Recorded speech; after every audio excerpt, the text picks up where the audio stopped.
नमस्कार, स्वागत है आप सभी का आपके अपने इस यूट्यूब चैनल नित्या क्लासेज अकलेरा की इस कक्षा में। आज हम पढ़ेंगे क्लास फर्स्ट। इस क्लास में मैं आपको सारे जो कवि परिचय हैं वो पढ़ाने का प्रयास करूंगा और इसके बाद मैं आपको पद्य भाग, कौन सा भाग? पद्य भाग के 3 पाठों का रिवीजन करवाऊंगा और फिर थर्ड क्लास में 3 पाठों का रिवीजन कराऊंगा। इस प्रकार मैं संपूर्ण सिलेबस को आपके मात्र 8 क्लास में संपूर्ण सिलेबस खत्म कर दूंगा।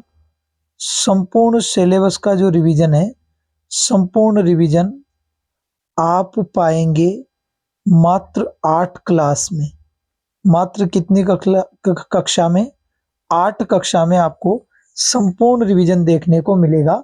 तो आइए करते हैं शुरुआत। कहते हैं कि यूं ही नहीं मिलती मंजिल राही को, एक जुनून सा दिल में जगाना पड़ता है। पूछा चिड़िया से घोंसला कैसे बनता है, अरे तिनका तिनका उठाना पड़ता है, अरे तिनका तिनका उठाना पड़ता है। देखिए, सूरदास का परिचय यदि आ जाए तो सूरदास का जन्म सन 1478 में माना जाता है। सूरदास का जो जन्म है सन 1478 में माना जाता है। एक मान्यता के अनुसार उनका जन्म मथुरा के निकट रुनकता व रेणुका क्षेत्र में हुआ था। इनका जो जन्म है वो रुनकता व रेणुका क्षेत्र में हुआ था। जबकि दूसरी मान्यता के अनुसार उनका जन्म स्थान दिल्ली के पास सीही नामक गांव माना जाता है। महाप्रभु वल्लभाचार्य के शिष्य, तो इनके गुरु का नाम क्या था? महाप्रभु वल्लभाचार्य। कहने का मतलब वल्लभाचार्य जी इनके गुरु थे। सूरदास अष्टछाप के कवियों में सर्वाधिक प्रसिद्ध है। जो सूरदास है वह अष्टछाप के कवियों में सबसे अधिक प्रसिद्ध है। 1583 में पारसोली में उनका निधन हुआ। 1583 में जो है पारसोली में उनका क्या हुआ? निधन। तो उनका जो निधन है कब हुआ था? 1583 में पारसोली में इनका क्या हुआ? निधन। इसके बाद आगे बढ़ते हैं, सुनिएगा।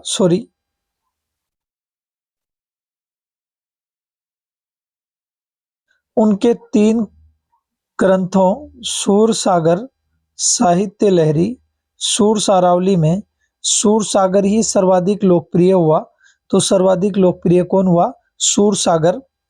और यदि हम उपनाम की बात करें तो आपको पता होना चाहिए इन्हें ब्रज भाषा का वाल्मीकि, ठीक है, ब्रज भाषा का वाल्मीकि, खंजन नयन,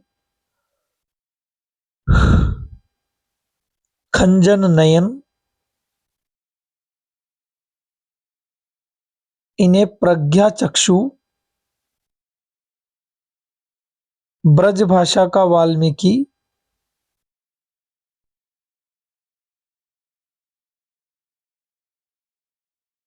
और यदि बात करें, ठीक है, सूरदास, अब यहां लेंगे तो सूरदास वात्सल्य और श्रृंगार के श्रेष्ठ कवि माने जाते हैं। सूरदास वात्सल्य और श्रृंगार के श्रेष्ठ क्या माने जाते हैं? कवि। उनके कविता में ब्रज भाषा का निखरा हुआ रूप दिखाई देता है। इस प्रकार आपको परिचय लिखने का प्रयास करना है। इसके बाद आइए समझते हैं दूसरा कवि परिचय, जिसका नाम है तुलसीदास।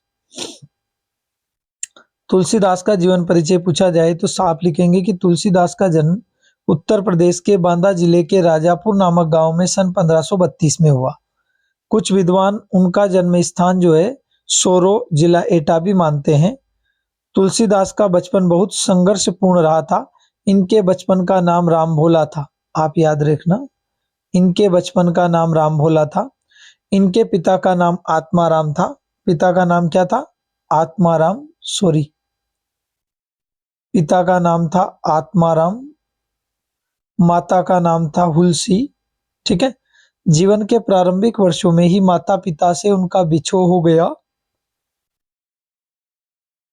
कहा जाता है कि गुरु कृपा से उन्हें राम भक्ति का मार्ग मिला।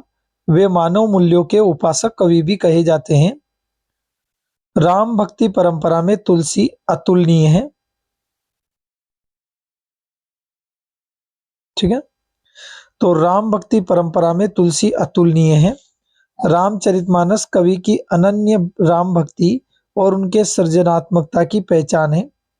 रामचरितमानस के अलावा कवितावली, गीतावली, दोहावली, कृष्ण गीतावली, विनय पत्रिका आदि इनकी प्रमुख रचनाएं हैं। मैं आपको पूरी बोल के सुना देता हूँ, सुनिएगा। रामचरितमानस, विनय पत्रिका, कवितावली, दोहावली, गीतावली, जानकी मंगल, पार्वती मंगल, बरवे रामायण, वैराग्य संदीपनी, रामलल्ला नेचू, हनुमान बाहुक, रामाज्ञा प्रश्नावली। अवधी और ब्रजभाषा दोनों भाषाओं पर उनका समान अधिकार था। सन 1623 में काशी में उनका क्या हो गया, देहावसान। तुलसी ने रामचरितमानस की रचना अवधी में और विनय पत्रिका तथा कवितावली की रचना ब्रजभाषा में की है। इस प्रकार से आपको जो है परिचय लिखने का प्रयास करना है। अब बात करते हैं जयशंकर प्रसाद का जीवन परिचय। जयशंकर प्रसाद का जन्म सन 1889 में वाराणसी में हुआ। काशी के प्रसिद्ध क्वींस कॉलेज में पढ़ने गए, परंतु स्थितियां अनुकूल न होने के कारण 8वीं से आगे नहीं पढ़ पाए। छायावादी काव्य प्रवृत्ति के प्रमुख कवियों में से जयशंकर प्रसाद का जन्म सन 1937 छायावादी काव्य प्रवृत्ति के प्रमुख कवियों में से एक जयशंकर प्रसाद, सन 1937 में इनका निधन हो गया। तो इनका निधन कब हुआ था, 1937 में। उनकी प्रमुख काव्य कृतियों की बात करें तो चित्रधार, कानन कुसुम, झरना, आंसू, लहर, कामायनी, प्रेम पथिक आदि इनकी प्रमुख काव्य कृतियां हैं। आधुनिक हिंदी की श्रेष्ठतम काव्य कृति माने जाने वाली कामायनी पर उन्हें मंगला प्रसाद पारितोषिक प्राप्त हुआ। वे कवि के साथ साथ सफल गद्यकार भी थे। अजातशत्रु, चंद्रगुप्त, स्कंदगुप्त, ध्रुव स्वामिनी उनके नाटक हैं। कंकाल, तितली, इरावती उपन्यास हैं। आकाशदीप, आंधी, इंद्रजाल इनके कहानी संग्रह हैं। आगे बढ़ते हैं। प्रसाद का साहित्यिक जीवन, तो प्रसाद का साहित्य जीवन की कोमलता, माधुर्य, शक्ति, ओज का साहित्य माना जाता है। इस प्रकार से आपको लिखने का प्रयास करना है। सूर्यकांत त्रिपाठी निराला, आइए समझते हैं। ठीक है, सूर्यकांत त्रिपाठी निराला। सूर्यकांत त्रिपाठी निराला का जीवन परिचय।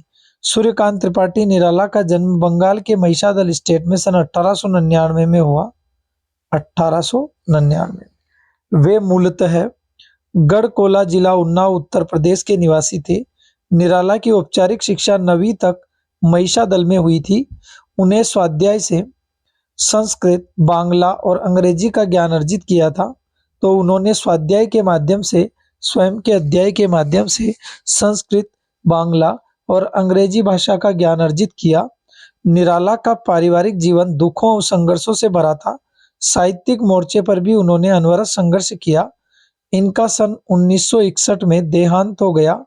1961 में क्या हो गया, देहांत।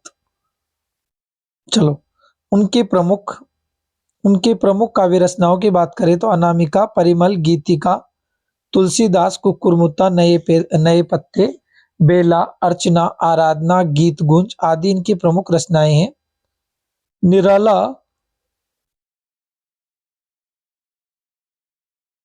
निराला विस्तृत सरोकारों के कवि है। दार्शनिकता, विद्रोह, क्रांति, प्रेम की तरलता, प्रकृति का विराट उदात्त चित्र उनकी रचनाओं में दिखाई देता है।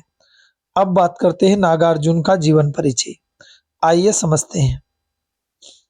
देखिए, नागार्जुन का जो जन्म है बिहार के दरभंगा जिले के सतलका गांव में सन 1911 में हुआ। मूल नाम की बात करें तो वैद्यनाथ मिश्र था। आरंभिक शिक्षा संस्कृत पाठशाला में संपन्न हुई। फिर अध्ययन के लिए बनारस और फिर बनारस कलकत्ता को गए। 1936 में वे श्रीलंका गए और वहीं बौद्ध धर्म में दीक्षित हो गए। घुमक्कड़ी और अक्कड़ स्वभाव के धनी नागार्जुन ने अनेक बार भारत की क्या करी, यात्राएं करी। सन 1998 को इनका क्या हो गया था, देहांत हो गया। नागार्जुन की प्रमुख काव्य कृतियों की बात करें तो युगधारा, सतरंगे पंखों वाली, हजार हजार बाहों वाली, तुमने कहा था, पुरानी जूतियों का कोरस, आखिर ऐसा क्या कह दिया मैंने, मैं मिलिट्री का बूढ़ा घोड़ा, मैं मिलिट्री का बूढ़ा घोड़ा आदि इनकी प्रमुख काव्य कृतियां हैं। नागार्जुन ने कविता के साथ साथ उपन्यास और अन्य गद्य विधाओं में भी लेखन किया। उनका संपूर्ण कृतित्व नागार्जुन रचनावली के नाम से 7 खंडों में प्रकाशित है। राजनीतिक सक्रियता के कारण उन्हें अनेक बार कहाँ जाना पड़ा था, जेल में भी जाना पड़ा। देखो मैं रिवीजन करवा रहा हूँ केवल आपका, ताकि आपका अच्छे से रिवीजन हो जाए और आपको समस्या नहीं आए। मंगलेश डबराल का जीवन परिचय, आइए समझते हैं। तो मंगलेश डबराल का जन्म सन 1948 में टिहरी गढ़वाल उत्तराखंड के काफल पानी नामक गांव में हुआ। शिक्षा दीक्षा देहरादून में हुई थी। इलाहाबाद और लखनऊ से प्रकाशित अमृत प्रभात में भी कुछ दिन नौकरी की। सन 1983 में जनसत्ता अखबार में सन 1983 में जनसत्ता अखबार में साहित्य संपादक का पद संभाला। कुछ समय सहारा समय में कुछ समय तो कुछ समय संपादन कार्य करने के बाद नेशनल बुक ट्रस्ट से जुड़े रहे। इनका निधन 2020 में हुआ। निधन कब हुआ था? 2020 में। मंगलेश डबराल के 4 कविता संग्रह प्रकाशित हुए हैं। पहाड़ पर लालटेन, घर का रास्ता, हम जो देखते हैं और आवाज भी एक जगह है। फिर आगे बात करते हैं।